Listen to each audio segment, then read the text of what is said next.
नमस्कार। उत्तर प्रदेश के सियासी गलियारों में इन दिनों इस बात का शोर है कि क्या शिवपाल सिंह यादव समाजवादी पार्टी में वापस आ सकते हैं। यह शोर तब से शुरू हुआ है जब से समाजवादी पार्टी की ओर से विधानसभा अध्यक्ष के सामने, यूपी के विधानसभा अध्यक्ष के सामने यह आग्रह किया गया है कि सपा की ओर से जो शिवपाल सिंह यादव की सदस्यता को समाप्त करने के लिए जो याचिका लगाई गई थी, उस याचिका को वापस लेने का अनुरोध समाजवादी पार्टी ने किया है। अब इसके बाद उत्तर प्रदेश में, क्योंकि विधानसभा चुनाव में लगभग 1.5 साल का वक्त बाकी है और ऐसे में माना यह जा रहा है कि अखिलेश यादव भी शिवपाल सिंह यादव अपने चाचा के साथ रिश्ता बढ़ाना चाहते हैं, यानी कि उनकी पार्टी में वापसी चाहते हैं। आप देख रहे हैं सत्यहिंदी.com और अपील आपसे यह है कि आप स्वतंत्र और निष्पक्ष पत्रकारिता का समर्थन करें। हमारे डिस्क्रिप्शन में एक लिंक है, इस लिंक पर क्लिक करके आप हमें आर्थिक भुगतान कर सकते हैं। मैं बात कर रहा हूं कि उत्तर प्रदेश में इन दिनों चर्चा है शिवपाल सिंह यादव के समाजवादी पार्टी में वापस आने की। अब जब से सपा की ओर से यह अनुरोध किया गया है, उसके बाद बताया जा रहा है कि अखिलेश यादव और शिवपाल सिंह यादव, इन दोनों नेताओं की बातचीत हुई है और यह बातचीत खुद समाजवादी पार्टी की नींव रखने वाले भारत के पूर्व रक्षा मंत्री, उत्तर प्रदेश में कई बार मुख्यमंत्री का पद संभाल चुके मुलायम सिंह यादव ने करवाई है। और मुलायम सिंह यादव इस बात को चाहते हैं कि शिवपाल सिंह यादव और अखिलेश यादव एक साथ आए और फिर से समाजवादी पार्टी को खड़ा करने का काम करें। थोड़ा सा मैं बैकग्राउंड में जाना चाहूंगा कि जब 2017 का विधानसभा चुनाव था, उस दौरान खटपट अखिलेश यादव और शिवपाल सिंह यादव के बीच में शुरू हुई थी और शिवपाल सिंह यादव ने अपना सियासी खेमा अलग बना लिया था। 2019 के लोकसभा चुनाव में उन्होंने अपनी पार्टी के उम्मीदवारों को उतारा और समाजवादी पार्टी को नुकसान पहुंचाने का काम किया।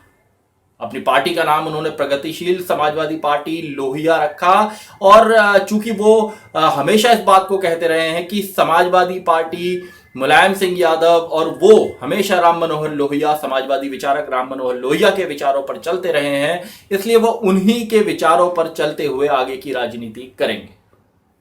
लेकिन अब जब पिछले विधानसभा, अगर आप 2017 का विधानसभा चुनाव देखें और आप 2019 का लोकसभा चुनाव देखें और आप 2014 का भी लोकसभा चुनाव देखें, तो आप देखेंगे कि समाजवादी पार्टी को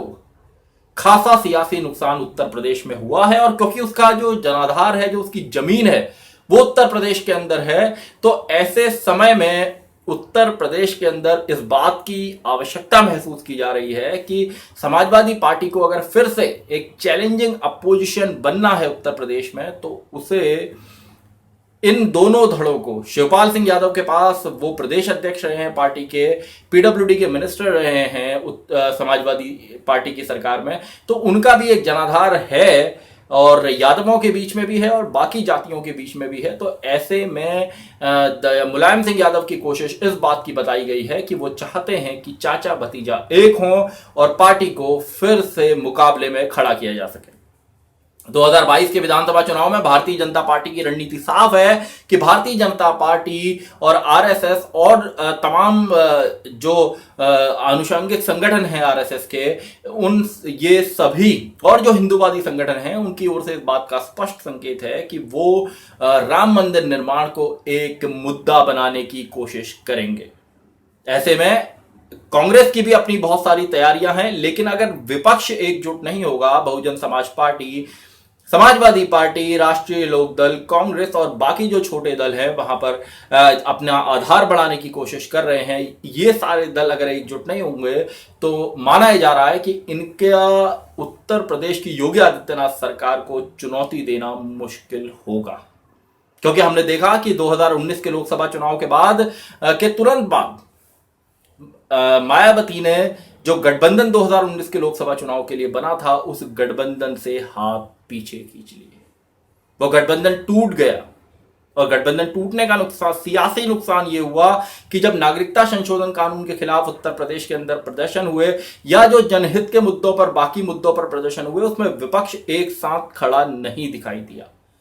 राष्ट्रीय लोकदल हालांकि समाजवादी पार्टी के साथ है, लेकिन उसका पूरे प्रदेश में वैसा सियासी आधार नहीं है जैसा पश्चिमी उत्तर प्रदेश में है। कांग्रेस हालांकि कोशिश इस बात की कर रही है कि वो अपनी जड़ों को जमा सके, लेकिन पार्टी के पास इतना मजबूत नेटवर्क, संगठन में बहुत जो कार्यकर्ताओं की फौज होनी चाहिए, इतनी बड़ी संख्या में कार्यकर्ता नहीं दिखाई देते। ऐसे में अगर शिवपाल सिंह यादव और अखिलेश यादव मिलते हैं तो निश्चित रूप से एक अपोजिशन को एक धार उत्तर प्रदेश में मिल सकती है। इससे समाजवादी पार्टी का भी फायदा होगा, क्योंकि उसके जो सारे कार्यकर्ता हैं वो फिर से एकजुट होकर एक पार्टी, एक झंडे के नीचे, एक नेता के नीचे काम करेंगे और अखिलेश यादव और शिवपाल सिंह यादव की भी जो ताकत है, सामूहिक जो ताकत है, उसमें भी इजाफा होगा। तो ऐसे में देखना यह होगा कि क्या समाजवादी पार्टी और अखिलेश यादव और शिवपाल सिंह यादव साथ आते हैं, और अगर ये दोनों साथ आते हैं तो निश्चित रूप से माना जाना चाहिए कि ये उत्तर प्रदेश में एक समाजवादी पार्टी के एक नया जन्म भी होगा, क्योंकि पिछले काफी समय से पार्टी धरातल पर है, हाशिए पर है, लगातार सियासी नुकसान झेल रही है।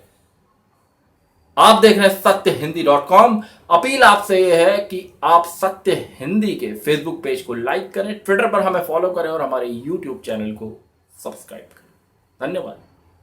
सत्य हिंदी के और वीडियोस को देखने के लिए हमारे यूट्यूब चैनल को सब्सक्राइब करें और सीधे नोटिफिकेशन पाने के लिए बेल आइकन दबाएं।